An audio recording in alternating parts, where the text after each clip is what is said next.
నమస్తే అండి. నేను మీ doctor Sanjeevarao, chief vascular and endovascular surgeon, Omni hospitals Hyderabad. ఇవాళ మనం చాలా సమాజంలో చాలా కామన్ ఏంటి, షుగర్ వల్ల కానీ లేకపోతే ఇతర లైక్ స్మోకింగ్ వల్ల కానీ కాళ్ళల్లో వచ్చే మార్పులు గ్యాంగ్రీన్ అంటామండి. అంటే కాళ్ళల్లో ఉన్న వేళ్ళు నల్లబడిపోవటం, ఒక పుండు పడిపోయి ఆ పుండు మానకుండా ఉండడము చాలా కామన్గా ఈ రోజుల్లో చూస్తున్నాం. ఈ పోస్ట్ కోవిడ్ ఎరాలో ఇంకా ఎక్కువగా చూస్తున్నాం. సో దీనికి జనరల్గా అందరూ చెప్పే ట్రీట్మెంట్ ఏంటంటే, గ్యాంగ్రీన్ అయిపోయింది కదా, ఏళ్ళు తీసేయండి, లేకపోతే ఆ కాలు అక్కడ వరకు తీసేయండి, దీనికి ఇంతే ట్రీట్మెంటు అని చాలా ఊర్లో వచ్చి చేయించుకొని కాలు తీయించుకొని వేళ్ళు తీయించుకొని కూడా ఒక 50 to 60% మన దగ్గరికి వస్తుంటారు. సో అలా కాకుండా ముందుగానే వాళ్ళు ఒక వాస్కులర్ సర్జన్ దగ్గరికి వచ్చినట్టయితే రిజల్ట్స్ ఎలా ఉంటాయో అనే దానికి ఒక పేషెంట్ ఎగ్జాంపుల్ కింద చూపిస్తూ దాని గురించి మీకు అవగాహన కలిగించడానికి వీడియో చేస్తాం. సో దీనిలో ఏంటంటే, ఈ గ్యాంగ్రీన్లో ఒక పేషెంట్ మన దగ్గరికి పద్మ గారు అని ఒక పేషెంట్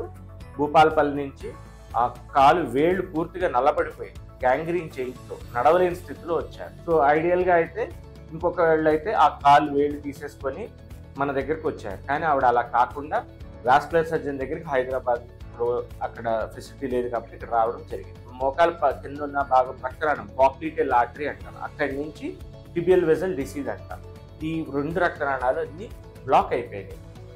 దీన్ని చాలా అడ్వాన్స్డ్ టెక్నిక్ మనము popliteal angioplasty stenting and tibial vessel angioplasty అనే ఒక ప్రక్రియ ద్వారా, ఇంత ప్రక్రియ మరి మీకు భయం వేయచ్చు, ఎంత పెద్ద సర్జరీ ఉండొచ్చు అని అనుకోవచ్చు. ఇది చాలా అడ్వాన్స్డ్ టెక్నిక్. చిన్న సూది ద్వారానే ఆవిడికి లోపల ఒక చిన్న స్టంట్ వేసి ఒక బెలూన్ పంపించి ఏదైతే మూసుకుపోయిన రక్తనాళం మన మోకాల కింద భాగం నుంచి అరికాల వరకు మూసుకుపోయిన రక్తనాళం మొత్తం చక్కగా ఓపెన్ చేసుకొని నెక్స్ట్ 1 డేలోనే ఆవిడకి నొప్పి కానీ అన్నీ తగ్గిపోవడం జరిగింది. దాంతోపాటు ఈ డిసీజ్లో ఓర్పు కూడా చాలా ఇంపార్టెంట్.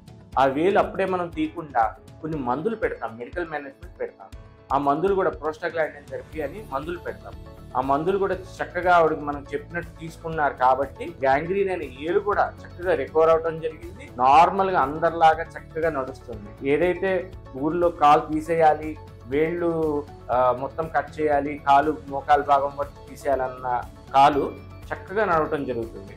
దానికి మనకి ఆ పద్మ గారి మాటల్లోనే మనం ఆ వీడియోని విన్నాము.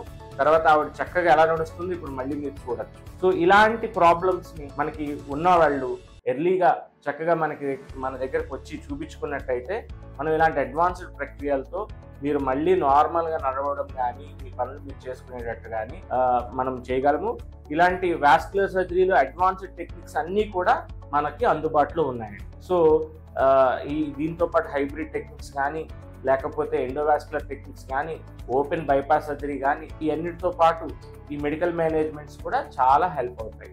సో ఇలాంటి అడ్వాన్స్డ్ టెక్నిక్స్ కానీ మనం చేసుకున్నట్లయితే ఈ గ్యాంగ్రీన్ అండ్ పెరిఫెరల్ ఆర్టీరియల్ డిసీజ్కి చక్కటి సొల్యూషన్తో హ్యాపీగా మీరు కూడా ఇంటికి వెళ్ళొచ్చు. Thank you. నా పేరు పద్మ, మాది భూపాలపల్లి, జయశంకర్ భూపాలపల్లి. అన్నుంచి నాకు కాలుకు దెబ్బ తాకింది. దెబ్బ తాకితే ఈ కాలుకు నరం కట్ అయిందని చెప్పిండ్రు. కట్ అయితే అక్కడ మేడం అన్నది కదా, లేదు ఇక్కడ కలవది, కంపల్సరీ హైదరాబాద్కి రాస్తా అని అన్నాడు. హైదరాబాద్కి రాసిండ్రు. హైదరాబాద్కి రాసిన వాళ్ళే ఓమ్ని హాస్పిటల్కి, కుక్కడపల్లి ఓమ్ని హాస్పిటల్కి వచ్చినాం. ఓమ్ని హాస్పిటల్కి వచ్చి సంజయ్ సార్కు, కళ్యాణ్ సార్కు కలిసినాం. కలిస్తే అన్నారుగా కంపల్సరీ సర్జరీ చేసుడే అమ్మ, అది నరం తెగింది, కంపల్సరీ సర్జరీ చేసుడే అని అన్న వాళ్ళు. మేము అన్నాం చేయండి సార్ అన్నాం. అన్న వాళ్ళే సారు చేసిండ్రు. అది నాకైతే ఓకే అయింది. నాకు కాలు అయితే బాగానే నడుస్తున్నా, నాకు నొప్పి గిప్పేది లేదు.